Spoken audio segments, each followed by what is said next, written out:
Padre, del Hijo y del Espíritu Santo. Amén. Queridos hermanos, aquí Padre Michel Bonifaz los saludo y bendigo con sus familias. Continuamos nuestra explicación de las apariciones de Fátima. Mi intención inicial era explicar el libro del Padre Stelin, Fátima, Estrella Guía para los Últimos Tiempos, descripción, explicación de las apariciones, y les confieso que cuando más uno profundiza un tema, más se entusiasma y ve que es bueno.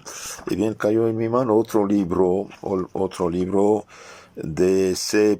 Bartas, La Virgen de Fátima, séptima edición, y realmente me parece un tesoro muy bien explicado, muy sencillamente explicado, y vale la pena. Entonces continuamos estas reflexiones, estas charlas acerca de la Virgen de Fátima. Primera parte del libro: la tierra y las gentes de Fátima, Portugal y Fátima, tierra de la Virgen María. Hacia el siglo VIII, el territorio que había formado la antigua provincia romana de Lusitania fue conquistado por los saracenos, moros o mahometanos, musulmanes. A último del siglo XI, Alfonso VI, rey de León de Castilla, arrebató una parte del mismo territorio a los invasores árabes. En 1095, Alfonso entregó la región comprendida entre el Minho y el Duero a su yerno Enrique, conde de Borgoña, quien tomó el título de conde de Portugal y extendió sus dominios a costa de los musulmanes. El hijo del conde Enrique, Alfonso Enríquez, derrotó a los moros en la decisiva batalla de Ourique. Entusiasmados sus soldados le proclamaron rey en el propio campo de batalla. Alfonso de Castilla, su soberano, protestó de tal usurpación. Enríquez pidió y obtuvo la protección y soberanía del Papa. Unos cortes celebrados en Lamego en 1143 tomaron el acuerdo de no reconocer para el nuevo reino otro señorío en la tierra que el del Papa, a quien había de rendir todos los años el homenaje simbólico de 14 onzas de oro. Portugal había nacido católico. La nación portuguesa no ha olvidado nunca este origen papal. Cierto que en el transcurso de los siglos han surgido graves conflictos entre la Santa Sede y el gobierno portugués. Sin embargo, estas pasajeras tormentas y una amistad secular no han impedido que Roma siga concediendo a Portugal su tradicional título de nación fidelísima.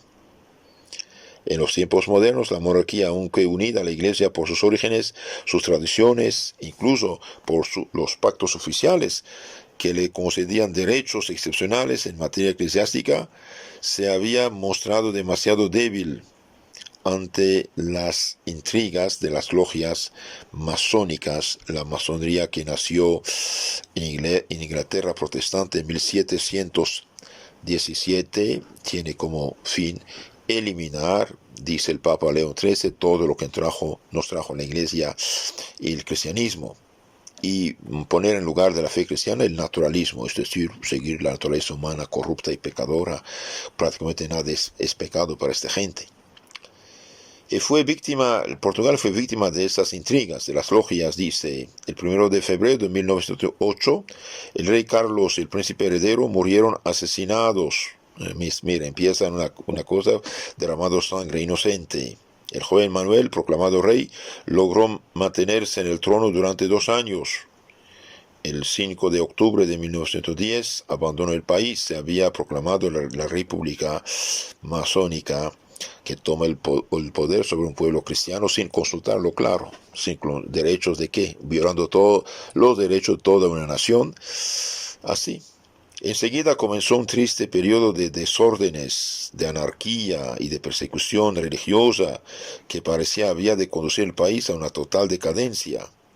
Si la Reina de los Cielos no hubiese concedido un inesperado socorro a este pueblo que tanto la quería, que jamás dejó de ser verdaderamente la tierra de la Virgen María. Entonces la Virgen va a aparecer y ayudar a Portugal. En efecto, los reyes de Portugal ya desde el principio escogieron a la Madre de Dios como por patrona de la dinastía de la nación. El pueblo portugués, a pesar de las revoluciones, de las persecuciones, ha permanecido siempre fiel a esta especie de tratado. En el siglo XVII, el rey Juan IV consagró solamente su reino a la Inmaculada Concepción, el 20 de octubre de 1646. Los portugueses tuvieron siempre y tienen aún el honor de llevar los nombres de las distintas fiestas marianas: María de la Concepción, de la Purificación, de la Asunción, de los Dolores, del Carmen y ahora de Fátima. Sus campesinos y sus obreros han levantado en todas las cimas de los montes, en todas las encrucijadas de los caminos oratorios, capillas y hasta grandes santuarios en su honor. Casi todas las operaciones, todos los oficios la tomaron por celestial protectora. Sus conquistadores llevaron su bendito nombre a todas las playas del mundo. Las artes, la literatura, la voz de los oradores, de los poetas, de los predicadores han exaltado y glorificado siempre a Nuestra Señora en todas las formas de la más sentida expresión.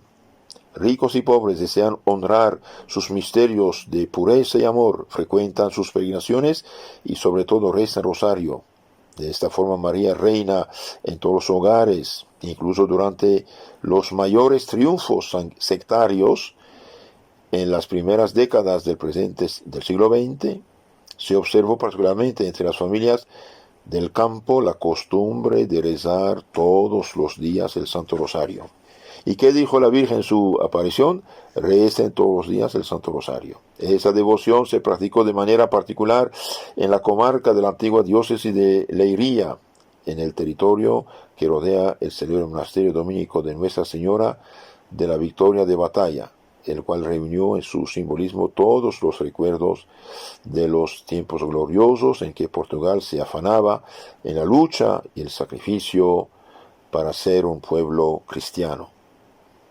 Y cuando decimos cristiano es católico, hoy los protestantes son cristianos siendo desviados y herejes, pobrecitos. Esta comarca, que es el centro geográfico del país, es también en cierto modo su centro histórico. Y desde que María se ha manifestado en Fátima, maravillas inauditas que vamos a relatar se ha convertido en su centro espiritual y místico. Hablemos de Fátima. En 1917, desde hace 3 años, la guerra europea, que fue una guerra fratricida, seguía su curso fatal. El Santo Papa Pío X murió en sus primeras semanas, de pena al ver que no había podido evitar el desencadenamiento del cataclismo. Después de él, Pío Benedicto XV, el gran pontífice de la paz, hizo cuanto puede hacer un papa para terminar el conflicto, pero los masones, estando los gobiernos, menospreciaban lo que pedía el papa. Pero los hombres no le quisieron escuchar. El incendio siguió propagándose de pueblo en pueblo. Pasado un año, la pequeña nación portuguesa entró también dentro del mortal torbellino.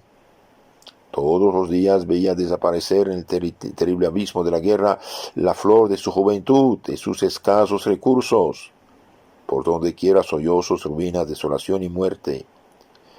Al resultar ineficaces todos los medios humanos, el soberano pontífice tuvo la idea de movilizar el poder de la Reina de los Cielos y llama a todos los católicos del mundo a una cruzada de oraciones con objeto de alcanzar la paz del mundo por la intercesión de María. Quizás podría hoy el Papa hacer lo mismo para lo de coronavirus. En la carta que escribió, de hecho hizo algo, gracias a Dios, y ojalá que todas las familias, en lugar de mirar sus malditas telenovelas, y rezarán cada día su rosario. En la carta que escribió con este motivo al cardenal Gasparri, secretario de Estado, leemos: y puesto que todas las gracias que el autor de todo bien se digna concedernos son, por un designio amoroso de su divina providencia, otorgadas por las manos de la Santísima Virgen, nos queremos que ahora más que nunca en esta hora espantosa, se vuelva viva y confiada hacia la augusta Madre de Dios la súplica de sus hijos muy afligidos.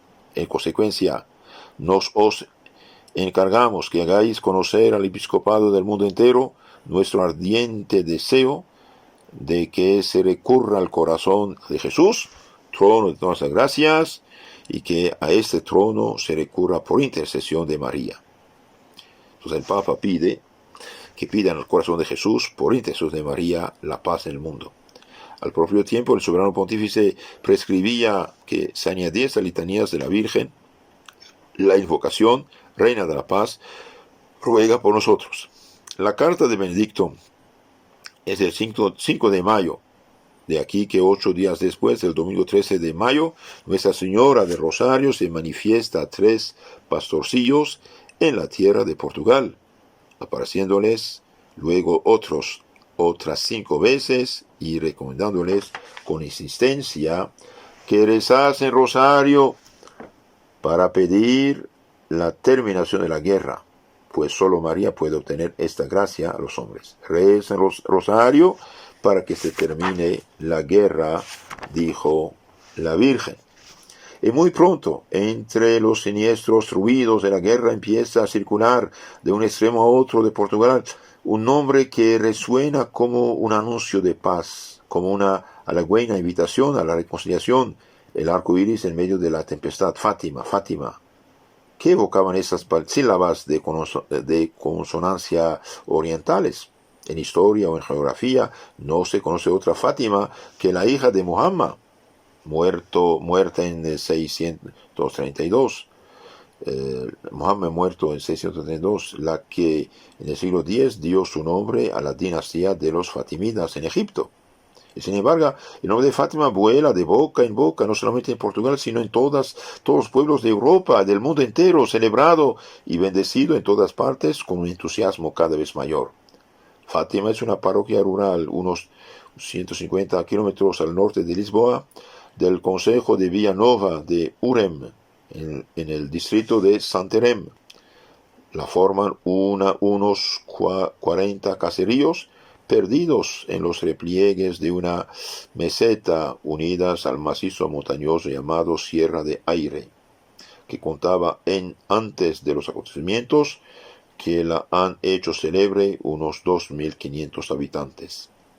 El caserío central extendía sus pocas casas a lo largo de una sola calle, sección de la carretera de Leiria a Urem. El nombre netamente árabe de esta aldea prueba la antigüedad de sus orígenes, evoca el recuerdo de las largas guerras contra los sarracenos, y particularmente una vieja leyenda que nos es grata relatar, a pesar de su carácter vago e incierto desde el punto de vista histórico. Dice la tradición que un conde de Urem casó con una cautiva árabe llamada Fátima. Esta cautiva murió muy joven. El conde ingresó en la abadía de Alcobaza, recientemente fundada por nuestro gran San Bernardo de Claraval.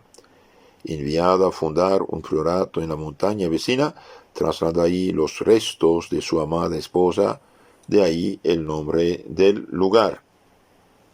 La lucha contra el Islam continuó a lo largo del siglo XII. Muchos de los gloriosos hechos de armas que hicieron de Portugal el paladín de la cruz contra la media luna se desarrollan en la comarca inmediata de Fátima. Fue ahí también donde se produjo de manera definitiva, a fines del siglo XIV, la independencia nacional de Portugal, pues los reyes de Castilla no habían abandonado de buen grado sus derechos sobre las provincias occidentales de la península ibérica. El héroe de esta independencia es la figura más popular de la epopeya portuguesa, el venturado don Núñez Álvarez Pereira, ejemplo a la vez de héroe y de santo, como para los franceses Juana de Arco. El 15 de enero de 1918, la Iglesia reconoció el culto que la diócesis de Portugal daban al santo condestable, a este santo Núñez de Pereira. Era el jefe del ejército del rey Juan I. En su estandarte llevaba bordada la imagen de la Santa Virgen. Su grito de guerra era el de "En nombre de Dios y de la Virgen María". El 13 de agosto de 1385, víspera del choque contra el ejército del rey de Castilla, más numeroso y potente, el héroe portugués se encontraba en la misma meseta de Fátima. Invocó solemnemente la protección de María, y el rey hizo el voto, si alcanzaba la victoria, de levantar un hermoso monasterio en honor de Nuestra Señora. Este fue el primer día 13 celebrado en honor de Nuestra Señora en este rincón del mundo por ella escogido. Al día siguiente, que era víspera de la Asunción, se alcanzó la gran victoria de Aljubarrotto. En agradecimiento, Juan I, rey, hizo construir una magnífica iglesia bajo la advocación de Nuestra Señora de la Batalla, y también monasterio contiguo, confiado a los religiosos de la Orden de Santo Domingo. Verdaderas joyas de arte gótico, estos monumentos de la independencia nacional a la gloria de María están situados a pocos kilómetros de Fátima, dieron nombre a la pequeña población que se edificó a su alrededor, Batalla. Todos estos recuerdos están muy en el hondo de la devoción y el patriotismo portugués que llama a esta comarca de Fátima el país del Santo Condestable, el cual era conde de Urem y por consiguiente señor de Fátima. Nadie ignora el celo de los dominicos por su devoción al Santo Rosario. Ellos fueron los que lo propagaron entre los pueblos vecinos. Después de la Guerra Civil de Don Pedro, 1828, los monjes fueron expulsados del santuario de Batalla, que ya no es más que bello monumento histórico. No es pues digno de consideración que la Santa Virgen haya escogido para manifestarse a los hombres la proximidad de un convento que durante siglos fue un centro de difusión de la devoción por ella preferida. No se deberá a la persistente influencia de este santuario mariano la piadosa costumbre conservada en esta comarca de rezar todos los días el Santo Rosario. Claro que sí. Antes de la expansión del santuario de la Cova de Iría, que ha cambiado en este sentido la fisionomía de la comarca, no había para unir la meseta de Fátima con los pueblos del llano otra comunicación que el camino vecinal, entre cuyas rodadas brotaba la hierba y algunas malísimas veredas. Marchando por uno de estos estrechos y hondos senderos, el viajero no habría podido ver otra cosa que piedras blanquecinas, coronadas algunas veces por la cúpula verdigrisácea de los olivos. Entre estos taludos de piedra, la tierra de cultivo es una especie de arena, etc., dice aquí nuestro autor, etc. Finalmente, en 1917, la Virgen va a manifestarse con el nombre de Nuestra Señora del Rosario. Vemos que Portugal fue siempre devoto de la Virgen María, y la Virgen María recompensó esta devoción, haciendo de Portugal uno de los más grandes centros marianos. En la charla siguiente hablaremos de los tres pastorcillos, a quien primero el ángel, después la Virgen, aparecieron en Fátima. Que Dios los bendiga y no olviden que sus hermanos de rezar su Santo Rosario cada día. Recen rosario de adultos, sobre todo los que están confinados, los que ya no salen de sus casas. 3 rosarios por día, decía San Luis María de Montfort. Rosario de niños, 5 misterios. Rosario de adultos, 15. Recemos rosario, pidamos misericordia al Señor, y como el Papa Benedicto pidió que se rezara un rosario y pedir a Jesús por María, fin de la guerra, y bien pidamos también en este tiempo de confusión, de desorden, de disque peste, Dios sabe qué hay detrás de todo esto. Pidamos a la Virgen Madre que nos ayude, que dé fuerza al Papa, a los obispos, a los sacerdotes, que cumplan con sus deberes en lo religioso, salvación a las almas, y que dé fuerza también a los dirigentes civiles para que cumplan con sus deberes y no sean instrumentos de Dios sabe quién que trabaja bajo del agua. Que la Virgen Madre nos cuide. Amén. Nuestra Señora de Fátima ruega por nosotros. En nombre del Padre, del Hijo y del Espíritu Santo. Amén.